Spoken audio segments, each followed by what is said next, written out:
Hello दोस्तों, स्वागत है आप सबका आपके अपने चैनल जी जायसवाल यूट्यूब स्टोरी में। दोस्तों, आज हम सुनेंगे श्रीमद् भागवत महापुराण कथा 8वें स्कंद का 6वां अध्याय।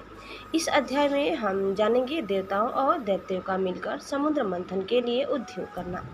श्री सुखदेव जी कहते हैं, परीक्षित, जब देवताओं ने सर्वशक्तिमान भगवान श्री हरि की इस प्रकार स्तुति की तब वे उनके बीच में ही प्रकट हो गए। उनके शरीर की प्रभा ऐसी थी मानो हजारों सूर्य एक साथ ही उग गए हों। भगवान की उस प्रभा से सभी देवताओं की आंखें चौंधिया गई। वे भगवान को तो क्या आकाश दिशाएं पृथ्वी और अपने शरीर को भी न देख सके। केवल भगवान शंकर और ब्रह्मा जी ने उस छवि का दर्शन किया। बड़ी ही सुंदर झांकी थी। मरकत मणि के समान स्वच्छ श्यामल शरीर, कमल के भीतरी भाग के समान सुकुमार नेत्रों में लाल लाल डोरिया और चमकते हुए सुनहले रंग का रेशमी पीताम्बर। सर्वांग सुंदर शरीर के रोम रोम से प्रसन्नता फूटी पड़ती थी। धनुष के समान टेढ़ी भव्य और बड़ा ही सुंदर मुख, सिर पर महामणिमय किरीट और भुजाओं में बाजूबल, कानों के झलकते हुए कुंडलों की चमक पड़ने से कपोल और भी सुंदर हो उठते थे, जिससे मुख कमल खिल उठता था। कमर में करधनी की लड़ियां, हाथों में कंगन, गले में हार और चरणों में नुपुर शोभायमान थे। वक्ष स्थल पर लक्ष्मी जी और गले में कौस्तुभ मणि तथा वनमाला सुशोभित थी। भगवान के निज अस्त्र सुदर्शन चक्र आदि मूर्तिमान होकर उनकी सेवा कर रहे थे। सभी देवताओं ने पृथ्वी पर गिरकर साष्टांग प्रणाम किया।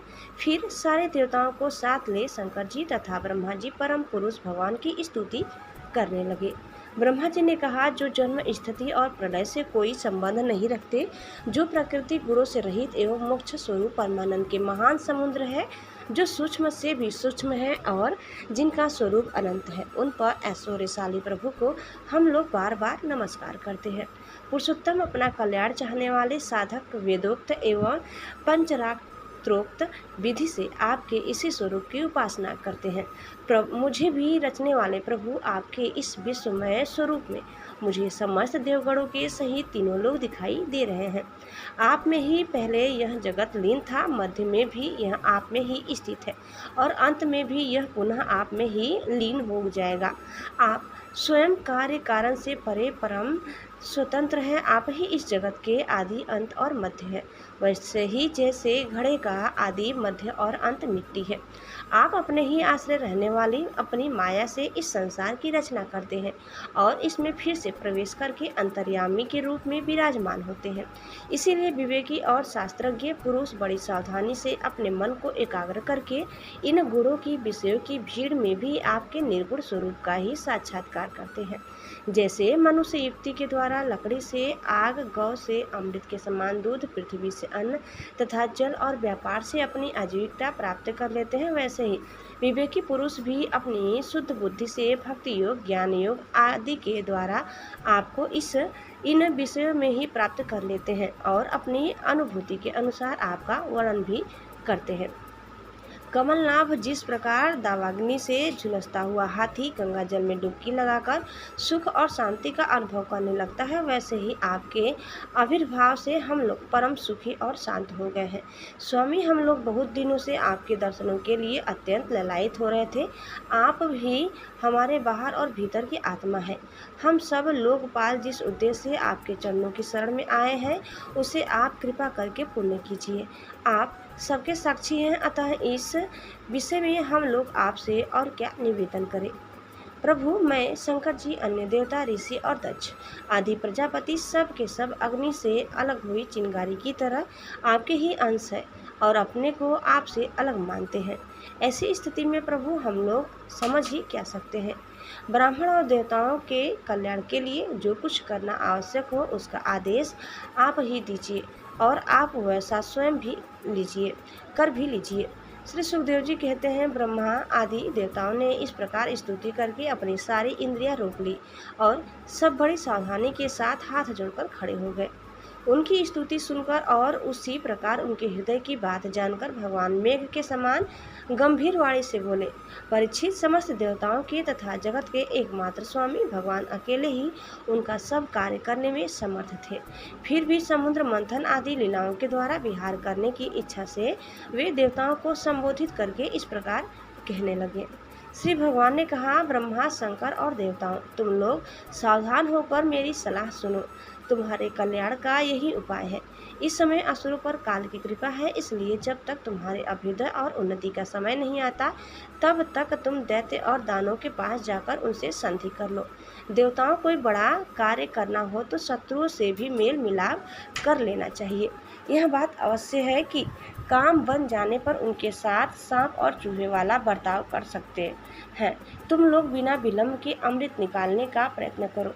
उसे पी लेने पर मरने वाला प्राणी भी अमर हो जाता है। पहले क्षीर सागर में सब प्रकार के घास, तिनके, लताएं और औषधियाँ डाल दो। फिर तुम लोग मंद्राचल की मथानी और वासुकी नाग की नेति बनाकर मेरी सहायता से समुद्र मंथन करो। अब आलस्य और प्रमाद का समय नहीं है। देवताओं, विश्वास रखो। दैत्यों को तो मिलेगा केवल श्रम और क्लेश, परंतु फल मिलेगा तुम ही लोगों को। देवताओं, असुर लोग तुमसे जो जो चाहे सब स्वीकार कर लो। शांति से सब काम बन जाते हैं। क्रोध करने से कुछ नहीं होता। पहले समुद्र से कालकूट विष निकलेगा, उससे डरना नहीं। और किसी भी वस्तु के लिए कभी भी लोभ न करना। पहले तो किसी वस्तु की कामना ही नहीं करनी चाहिए, परंतु यदि कामना हो और वह पूरी न हो तो क्रोध तो करना ही नहीं चाहिए। श्री सुखदेव जी कहते हैं, परीक्षित, देवताओं को यह आदेश देकर पुरुषोत्तम भगवान उनके बीच में ही अंतर्ध्यान हो गए। वे सर्वशक्तिमान एवं परम स्वतंत्र जो ठहरे, उनकी लीला का रहस्य कौन समझे। उनके चले जाने पर ब्रह्मा और शंकर ने फिर से भगवान को नमस्कार किया और वे अपने अपने लोकों को चले गए। तदंतर इंद्र आदि देवता राजा बलि के पास गए। देवताओं को बिना अस्त्र शस्त्र के सामने आते देख दैत्य सेनापतियों के मन में बड़ा क्षोभ हुआ। उन्होंने देवताओं को पकड़ लेना चाहा, परंतु दैत्यराज बलि संधि और विरोध के अवसर को जानने वाले एवं पवित्र कीर्ति के संपन्न थे। उन्होंने दैत्यों को वैसा करने से रोक दिया। इसके बाद देवताओं लोग बलि के पास पहुँचे। बलि ने तीनों लोगों को जीत लिया था। वे समस्त संपत्तियों से सेवित एवं असुर सेनापतियों से सुरक्षित होकर अपने राज सिंहासन पर बैठे हुए थे। बुद्धिमान इंद्र बड़ी मधुर वाणी से समझाते हुए राजा बलि से वे सब बातें कही जिनकी शिक्षा स्वयं भगवान ने उन्हें दी थी। वह बात दैत्यराज बलि को जच गई। वहां बैठे हुए दूसरे सेनापति संबर, अरिष्टनेमी और त्रिपुर निवासी असुरों को भी यह बात बहुत अच्छी लगी। तब देवता और असुरों ने आपस में संधि समझौता करके मित्रता कर ली और परीक्षित वे सब मिलकर अमृत मंथन के लिए पूर्ण उद्योग करने लगे। इसके बाद उन्होंने अपनी शक्ति से मंद्राचल को उखाड़ लिया और ललकारते तथा गरजते हुए उसे समुद्र तट की ओर ले चले। उनकी भुजाएं परिघ के समान थी, शरीर में शक्ति थी और अपने अपने बल का घमंड तो था ही, परंतु एक तो वह मंदर पर्वत ही बहुत भारी था और दूसरे उसे ले जाना भी बहुत दूर था। इससे इंद्र, बलि आदि सब के सब हार गए।